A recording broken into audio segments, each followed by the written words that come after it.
Good morning, friends. Welcome to Banking Concord IT. So, IBPS SOIT 2026 notification has been released now, and this year, guys, there is a major change in the examination patterns. So, it's time to update yourself. Otherwise, आप prelims भी नहीं clear कर पाएंगे. So, this year, guys, the biggest highlight is the professional knowledge.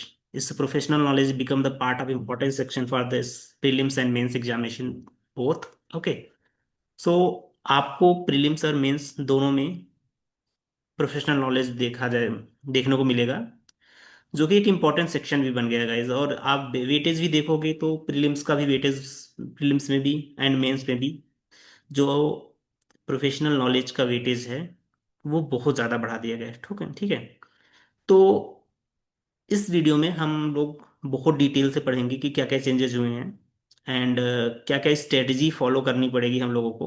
Okay, कि कैसे हम अपने आप स्कोर इंप्रूव कर सकते हैं, नए पैटर्न के साथ अपनी प्रिपरेशन कैसे कर सकते हैं, एंड देन एक कंप्लीट रोड मैप मैं दूंगा कि जुलाई फर्स्ट टुडे से आज से लेकर के और एग्जाम तक, I think exam August and में होगा।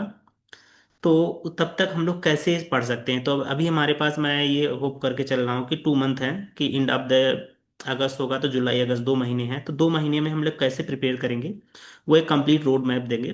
ठीक है, कंप्लीट प्रिपरेशन को बताऊंगा कि कैसे कैसे पूरा पढ़ना है। ठीक है, ये इंटरव्यू का सेक्शन हम लोग बाद में देखेंगे। अभी मैं एक न्यू पैटर्न का एक्सप्लेन करूंगा क्या क्या है and complete study. Okay, so the finally today notification is came. Okay, okay. So अगर आप देखोगे प्रीलिम्स का एग्जाम, हमारे एसओआईटी प्रीलिम्स का एग्जाम अगस्त में होगा एंड इसका नोटिफिकेशन भी, कॉल लेटर भी अगस्त में डाउनलोड करना पड़ेगा हम लोग को एंड अगस्त में एग्जाम होगा। ओके, सो ये तो हमारा प्रीलिम्स का हो गया। मेंस में आप देखोगे कि मेंस का जो एग्जामिनेशन है वो अक्टूबर में आप कॉल लेटर डाउनलोड कर सकते हो, नवंबर में एग्जाम होगा। मतलब कि अक्टूबर लास्ट में होगा और नवंबर में स्टार्टिंग में पेपर होगा। ये तो कंफर्म है कि नवंबर फर्स्ट वीक में पेपर होगा। इसका मतलब कि अगस्त के बाद आपके पास 2 मंथ रहेंगे। यहाँ से आपके पास 2 मंथ रहेंगे, सितंबर एंड अक्टूबर। 2 मंथ में आपको पूरा मेंस तैयार करना है। बट गाइज, मेंस पढ़ने से पहले आपको प्रीलिम्स क्लियर करना पड़ेगा, जो कि बहुत इस बार चैलेंजिंग होने वाली है, क्योंकि पैटर्न्स पूरा चेंज हो गया। मोस्ट ऑफ द पीपल क्या कर रहे थे कि प्रीलिम्स के लिए एकदम जी तोड़ मेहनत कर रहे थे, रीजनिंग मैथ इंग्लिश के लिए, बट वो प्रोफेशनल नॉलेज को थोड़ा इग्नोर कर रहे थे कि ठीक है हम बाद में पढ़ लेंगे प्रीलिम्स के बाद। बट अभी ऐसा नहीं है, आप छोड़ नहीं सकते हो। और वो भी एकदम वेटेज बहुत ज़्यादा है प्रीलिम्स का, जो कि अराउंड 40% मैं कह सकता हूँ इस बार। और एग्जाम का पैटर्न भी चेंज हो गया, आप कंप्लीटली रिलाई नहीं कर सकते हो।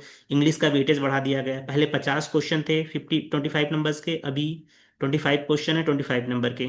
ओके, रीजनिंग एंड मैथ के वेटेज कम कर दिए गए हैं एंड प्रोफेशनल नॉलेज जो ऐड किया गया है गाइस, 25 क्वेश्चन। ओके, अगर आप देखो 25 क्वेश्चन प्रोफेशनल नॉलेज, इसका वेटेज बहुत ज़्यादा है। इसका वेटेज जो है, एक क्वेश्चन 2 मार्क्स का यहाँ पे ऐड किया गया है। ठीक है, तो मतलब कि ये 40%, 125 मार्क्स का है। तो मार्क्स तो सेम है, बट वेटेज देखोगे सबका इंक्रीज हुआ है, कुछ का डिक्रीज हुआ है। ठीक है, इंग्लिश का वेटेज लिटरली डबल इंक्रीज हुआ है, क्योंकि 50 क्वेश्चन थे 25 नंबर के, अब 25 क्वेश्चन 25 नंबर का कर दिया है। रीजनिंग के वेटेज घटा दिया गया है। ठीक है, और क्वांट का भी वेटेज घटा दिया गया है। ठीक है, 50 नंबर का ये है। अर्लियर ये दोनों मिला के 100 नंबर का होता था, और नया ये 50 नंबर जो ऐड किया गया है प्रोफेशनल नॉलेज का, ठीक है, ये है। और सब में देखोगे आपको 20-20 मिनट ही दिया गया है, 20 मिनट से ज़्यादा, मतलब टोटल 80 मिनट। तो टाइम गाइस बहुत कम है दिया है। अर्लियर हमारे पास 2 आवर्स होते थे, 2 घंटे में हमें टोटल क्वेश्चन अटेंड करना पड़ता था। अभी 20 मिनट में आपको सारा क्वेश्चन, 20 मिनट में ये मैथ रीजनिंग और, तो मतलब speed, speed plus accuracy, accuracy आपको मैटर करेगी। ठीक है, तो स्पीड आपको अच्छी खासी रखनी पड़ेगी और एक्यूरेसी के साथ आप लगाओगे तभी क्लियर कर पाओगे। ओके, सो ये हमारा प्रीलिम्स का स्टडी। इसी प्रकार का प्रीलिम्स आप क्लियर कर लिए तो मेंस के लिए आपको अगस्त में एग्जाम होने के बाद आपके पास सितंबर एंड अक्टूबर 2 मंथ रहेंगे। 2 मंथ, तो 2 मंथ में भी आपको सारी चीज़ें पढ़नी पड़ेंगी। बट मुझे ऐसा लगता है कि सर पैटर्न चेंज किया है, तो इंग्लिश रीजनिंग मैथ दिया है और आपको देखो कि टाइम थोड़ा थोड़ा इंक्रीज किया है। तो इसका मतलब ये हुआ कि पेपर का लेवल थोड़ा सा तो टफ होगा। प्री के अकॉर्डिंग पेपर में इंग्लिश रीजनिंग मैथ का लेवल थोड़ा सा इंक्रीज होगा, थोड़ा सा लेवल इसका इंक्रीज होगा। और प्रोफेशनल नॉलेज तो मुझे लग रहा है कि सेम रहेगा या थोड़ा बहुत अप नीचे होगा। बट आप वेटेज देखो, 50 क्वेश्चन 100, मतलब प्रोफेशनल नॉलेज इन्होंने कह दिया है भाई हम 100 में 100 रखेंगे, 150 क्वेश्चन है, मतलब दो, एक क्वेश्चन 2 मार्क्स का होगा ही होगा। ठीक है, और एक नया चीज ऐड हुआ है, ठीक है, 25 मार्क्स का। ठीक है, 25 मार्क्स का है, दो डिस्क्रिप्टिव पेपर है, जिसके इंग्लिश में देखिए, इंग्लिश में 3 चीजें आती हैं इंग्लिश में। ठीक है, अगर ये इंग्लिश का देखना है तो 3 चीजें आपको फोकस करनी पड़ेंगी। बट मुझे जहां तक लग रहा है कि एक तो ऐसे दे देंगे, एक ऐसे दे देंगे, ठीक है, एक लेटर राइटिंग दे देंगे, एक प्रिसाइज राइटिंग दे देंगे। ठीक है, जो ऐसे रहेगा वो कुछ दे देंगे कि भाई एक किसी टॉपिक पे दे देंगे, 2-3 टॉपिक होंगे आपके, आपको शायद लिख टाइप करना पड़ेगा, डिस्क्रिप्टिव पेपर रहेगा, आपको टाइप करना पड़ेगा, पेपर में पेपर खुलेगा। जैसे कि आप लोग अगर पीओ का सुने होंगे तो एंड ऑफ द एग्जाम्स वो 25 मिनट का टाइम देते हैं ऐसे लिखने के लिए एंड लेटर लिखने के लिए, राइट। टॉपिक मिलता है हमें, 1-2 टॉपिक मिलते हैं, उसमें चूज करके एक लिख के सबमिट करना रहता है। तो सेम वे में ये बहुत इंपॉर्टेंट गाइज।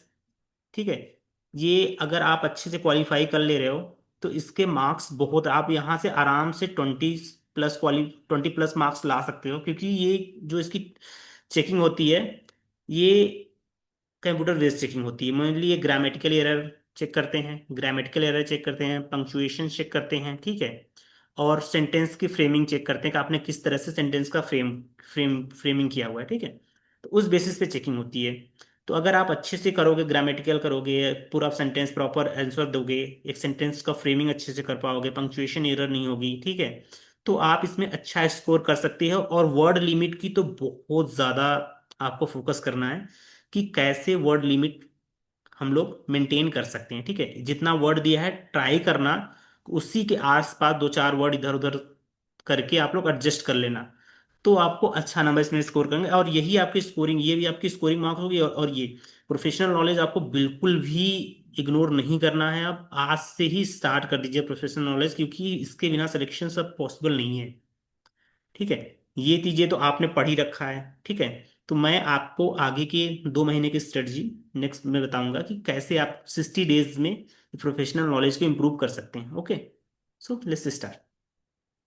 तो ये 60 डेज की स्ट्रेटजी के साथ हम लोग बताएंगे कि एक प्लान बनाते हैं कि कैसे पढ़ना है, मैं आपके लिए क्या कर सकता हूँ, ठीक है, और आप लोग अपनी तरफ से कितना मेहनत कर सकते हैं, किस टॉपिक पे कितना ज्यादा फोकस कर सकते हैं, वो चीज डिस्कस करेंगे। ठीक है, अब देखिए, 2 चीजों के लिए है, एक तो फॉर जो नॉर्मल हैं, जो फुल टाइम प्रिपरेशन कर रहे हैं, और एक प्रोफेशनल के लिए। ठीक है, तो पहले फुल टाइम के लिए लेते हैं। देखिए, आपको डेली का डेली 2.5 घंटे तो प्रोफेशनल नॉलेज के लिए देना है, कोई भी टॉपिक पढ़ लो आप। बट याद रखना, पढ़ने से पहले जो जो इंपॉर्टेंट टॉपिक हैं, अभी आने वाले वीडियोज में नेक्स्ट स्लाइड में मैं आपको बताऊंगा कि कौन कौन से टॉपिक्स बहुत इंपॉर्टेंट हैं, you have to focus on this. Okay, तो वो चीजें पढ़ना पड़ा आपको, 2.5 घंटे डेली का डेली देना ही पड़ेगा इस टॉपिक पे। ठीक है, फिर आपको 1.5 घंटे एटलीस्ट रीजनिंग, क्योंकि reasoning, math, aptitude and English, ये तीनों टॉपिक्स आप ऑलरेडी पढ़ रहे हैं, राइट। कहीं ना कहीं से आपको इसमें कम से कम कमांड होगा कि आप इतना इतना नंबर ला सकते हैं। लेकिन प्रोफेशनल नॉलेज आपको फिर से पढ़ना पड़ेगा, पूरा रिवीजन करनी पड़ेगी, नोट्स प्रिपेयर करना पड़ेगा आपको, मॉक टेस्ट देना पड़ेगा, एनालाइज करना पड़ेगा, एंड देन जो भी मिस्टेक्स हुई हैं उसको फिर से फोकस करोगे क्यों मिस्टेक हुआ।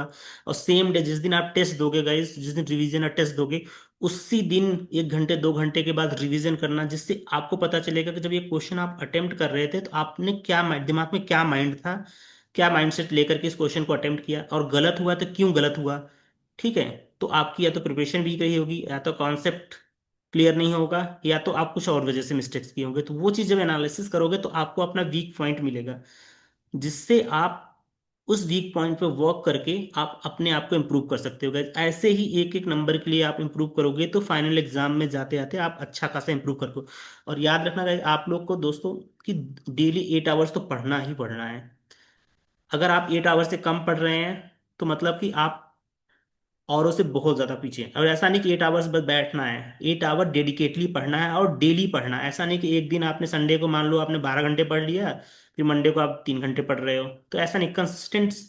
कंसिस्टेंसी रहनी चाहिए आपके पढ़ाई में। डेली का डेली आपको पढ़ना है, रिवीजन करनी है, daily reasoning, math, English, professional, चारों सब्जेक्ट गाइस डेली पढ़ने हैं आपको, जिससे कि आपकी प्रिपरेशन अच्छी खासी हो सके। और जो वर्किंग प्रोफेशनल हैं, जो अभी कहीं ना कहीं जॉब कर रहे हैं, उनके लिए मैं मानता हूँ कि 8 घंटे 9 घंटे की ड्यूटी के बाद इतनी एनर्जी होती नहीं कि वो पढ़ ले पाएं। तो वो भी अपने आप को उस तरह से तैयार करें। मैं कैसे पढ़ता था, क्योंकि मैं भी जॉब करता था, इन बिटवीन तैयारी करता था। मैं ट्रेवल टाइम में बहुत, मेरे लिए 1 घंटे या आधे घंटे ट्रेवल टाइम रहता था, तो मैं उस टाइम पे इंग्लिश पढ़ता था अपना।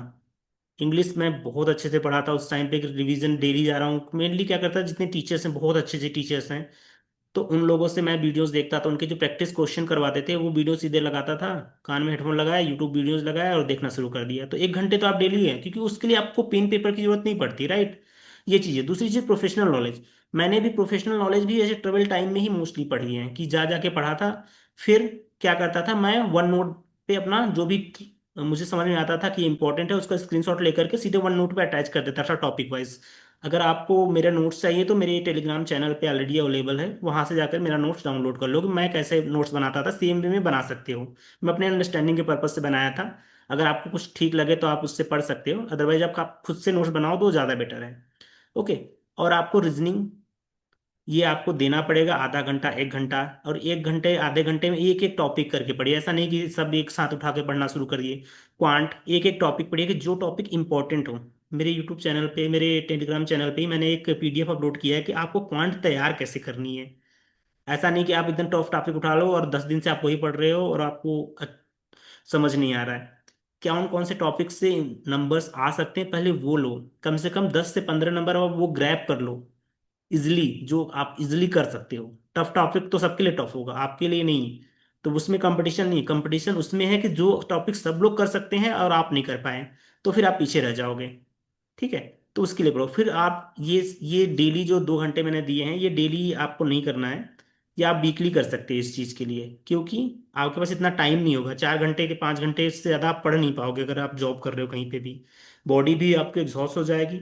और ट्राई करना कि मॉर्निंग टाइम में अर्ली उठने की टाइम ट्राई करना आप लोग, कि जिससे कि आप मॉर्निंग में उठ के पढ़ सकते हो, उसके बाद आप ऑफिस जा सकते हो, और during the office time half an hour 30 minute जो भी जहां भी टाइम मिले आप पढ़ो। इससे आपका कंसिस्टेंसी इंप्रूव होगी और आपके थोड़ा बहुत टच में रहोगे हर सब्जेक्ट से, तो आप क्लियर कर सकते हैं। ठीक है। नाउ, ये कुछ मैंने बनाए थे कि आप लोग कैसे पढ़ सकते हो, सिर्फ ये प्रोफेशनल नॉलेज के लिए है गाइज।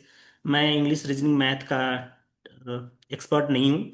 मुझे नॉलेज जो है ज़्यादा आईटी में है, तो मैं इसी में बताऊंगा कि आप लोग को कैसे पढ़ना है। प्रोफेशनल नॉलेज के इंग्लिश रीजनिंग मैथ के लिए बहुत अच्छे टीचर्स हैं, वो शायद बेटर गाइड कर सकते हैं मेरे से। ठीक है। तो आप लोग को देखो, अभी 2 मंथ हमारे पास है, तो आप लोग को जो इंपॉर्टेंट टॉपिक्स है ना, इसमें आईटी में वो चीजें कवर करनी है पूरा। सबसे इंपॉर्टेंट तो आपको देखो, कंप्यूटर नेटवर्क पढ़ना है, डीबीएमएस पढ़ना है, operating system, data structure, cloud, cyber security, cloud, Linux, Python programming. ठीक है। 4 4 8, ये 8 टॉपिक ऐसे हैं, और इसमें से ये चार, चार या 5, ये ऐसे टॉपिक्स हैं जहां से क्वेश्चन 100% श्योर है, आना ही आना है। अगर ये टॉपिक पढ़ लिया तो आपको 70% मान लो कि आपने सिलेबस कवर कर लिया, 70% क्वेश्चन इन्हीं टॉपिक से आते हैं। ठीक है। तो इसको आपको सबसे पहले प्रायोरिटी देनी है, कि आपको सबसे पहले पढ़ना। सबसे पहले तो ये 4 टॉपिक, ये 4 सब्जेक्ट आपको तैयार कर लेने हैं। ठीक है। जिसमें से आपको computer network, operating system, DBMS, data structures, ये बहुत इंपॉर्टेंट है। एक एक चीज आप देख लो, कि आपको ट्राई करना कि ये सारे टॉपिक 20 दिन में खत्म होगा। कि मैं ये चीज मान के चल रहा हूँ कि मोस्टली लोगों ने ये सब चीजें एक बार रिवीजन, एक बार पढ़ लिया, तो आपको बस रिवाइज करना है इसको। ठीक है। ये आपको डेली रिवीजन करना है इन सब का, पूरे के पूरे 2 घंटे 2.5 घंटे, जो भी मैंने यहाँ पे बताया था आप लोग को, कि 2 घंटे देना है। 2 घंटे आपको डेली रिवीजन करना है। ये 2 2.5 घंटे रिवीजन कर सकते हो, और इसमें से अगर नहीं कर रहा तो 1 घंटे रिवीजन कर लो, 1.5 घंटे नया टॉपिक पढ़ लो। ठीक है। इस तरह से पढ़ेंगे तो आप इजिली क्लियर कर सकते हैं। ठीक है। अब फिर उसके बाद अगर इतना कर लिया आपने, ये 8 टॉपिक, ये सारे टॉपिक्स कर लिया, उसके बाद मैं बताऊं डेटा वेयर हाउसिंग। इससे भी एक क्वेश्चन आता है, ईटीएल से आ सकता है, यार ओएलएपी से आता है, डाटा माइनिंग कैसे करते हैं। ये आप थियोरेटिकली पढ़ सकते हो, और इससे क्वेश्चन, एक आध क्वेश्चन आना ही आना है। हर साल के एग्जाम से उठाकर देखोगे तो आ जाएगा। फिर उसके बाद ये पढ़ लेना कंप्यूटर ऑपरेशन में, जिसमें सीपीयू वगैरह पढ़ लेना, कैच, मेमोरी। मेमोरी ये एड्रेसिंग मोड्स तो उतना नहीं है, बट सीपीयू, मेमोरी या कैचे वगैरह तो पढ़ ही लेना आप लोग। ठीक है। उसके बाद अगर टाइम मिल रहा है तो ठीक है, कुछ जेनकिंस के बारे में पढ़ लेना। ठीक है। सॉफ्टवेयर इंजीनियरिंग है, डोकोमो मॉडल। ठीक है।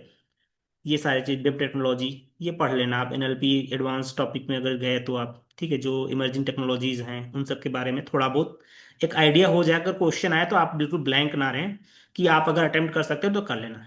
ये 40 दिन आप पढ़ने के बाद, मतलब अगस्त के फर्स्ट वीक तक इतना ट्राई करो कि आप खत्म कर लो, 8-9 तारीख तक, ठीक है। इतना करने के बाद आपको जो भी, जैसे भी उसके बाद भी आपको 15 से 20 दिन मिलेंगे। उस 15 से 20 दिन में सबसे पहले सारे टॉपिक जो भी पढ़े हैं, कोई भी नया टॉपिक गाइस मत पढ़ना। मैं यही रिकमेंड करूंगा, क्योंकि इतना पढ़ने के बाद अगर आप 60 टू 70 टू 80% क्वेश्चन अगर आप अटेम्प्ट कर पा रहे हैं एक्यूरेसी के साथ, तो वो बहुत ज़्यादा इनफ है आपको प्रीलिम्स क्लियर करने के लिए, ठीक है। और इसके बाद कुछ नहीं करना है आपको, सबसे ज्यादा रिवीजन करना है। 2 घंटे 3 घंटे जितना रिवीजन में दे सकते हो रिवीजन देना। एक फुल मॉक टेस्ट देना। मॉक टेस्ट देने का सबसे अच्छा तरीका है, सबसे पहले आप मॉक उठाओ, ठीक है, उसको दे दो। रिवीजन पूरा जब पढ़ लो आप, तो उठा के पूरा रिवीजन दे दो। 1.5 घंटा लगेगा, 1 घंटा 25 मिनट आपको मॉक देने में लगेगा, ठीक है। वो पूरा उठा के मॉक दे दो। फिर थोड़ा घूम लो, टहल लो, 10-5 मिनट 15 मिनट, आधा घंटा। आधे घंटे के बाद फिर से उस मॉक को एनालिसिस करो। सेम डे एनालिसिस मैं इसलिए बोल रहा हूँ कि करने को, क्योंकि आप जब क्वेश्चन अटेम्प्ट करते हो तो एक माइंडसेट के साथ कोई क्वेश्चन अटेम्प्ट करते हो। अगर सेम डे एनालिसिस करोगे तो आपको वो चीजें पता होंगी कि आपने क्वेश्चन अटेम्प्ट किया था तो क्यों अटेम्प्ट किया था, किस माइंडसेट से अटेम्प्ट किया था, क्या मिस्टेक्स आपने किया यहाँ पे। अगर क्वेश्चन रॉन्ग हुआ तो क्यों रॉन्ग हुआ, क्या गलतियां की हैं। फिर आपको छोटी छोटी अपनी गलतियां पता चलेंगी, उसको नोटेड डाउन कर लो कि आपने इन इन गलतियों को क्यों किया। उसको नोट डाउन कर लो और फिर उस पर फोकस करो। ये चीजें गाइस 20 से 25 दिन अगर आप कर लोगे ना, तो देखना आप में बहुत ज्यादा ड्रास्टिकली चेंजेस आएंगे, ठीक है।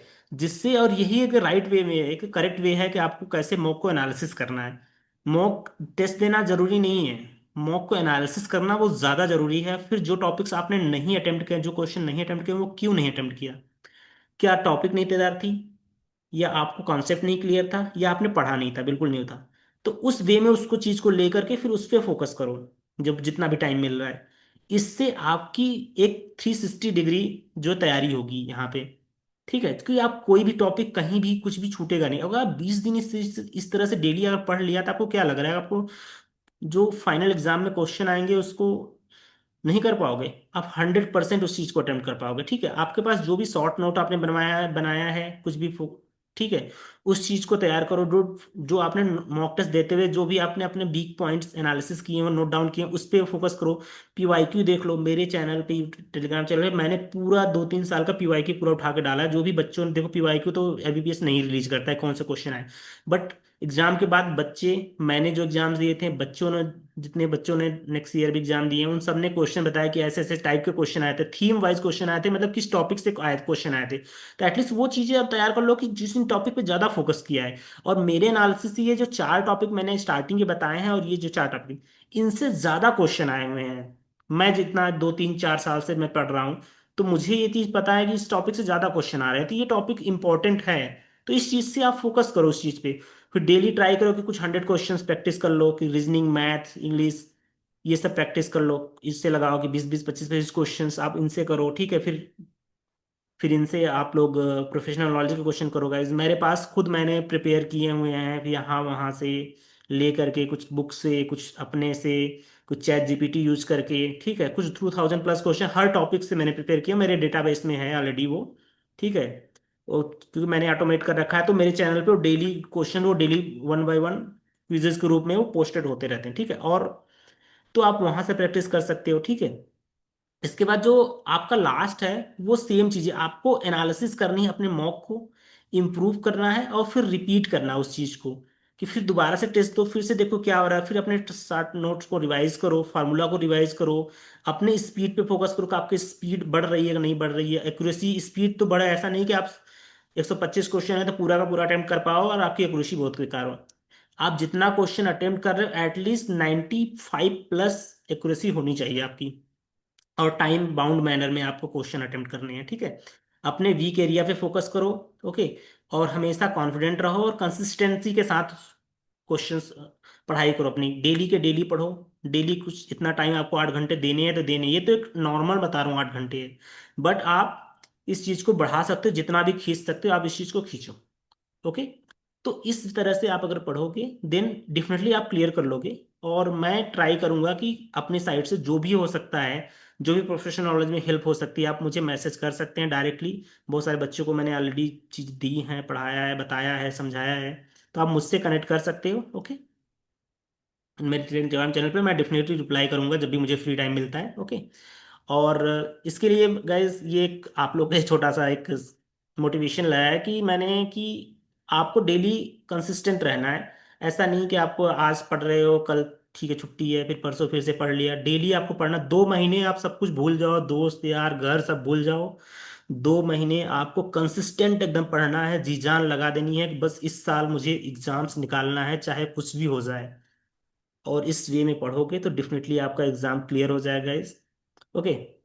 सो ये था आज का पूरा मोटिवेशन। अगर फिर भी कोई डाउट्स हैं तो आप पूछ सकते हो, और मैं आप लोगों के लिए जितना हो सकता है मैं ट्राई करूंगा कि अभी आने वाले समय में डेली का डेली एटलीस्ट 50 क्वेश्चन का जो आने वाले हैं प्रीलिम्स में, ठीक है, 25 क्वेश्चन का डेली सेट लेके आऊंगा जो कि प्रीलिम्स में आने वाले हैं।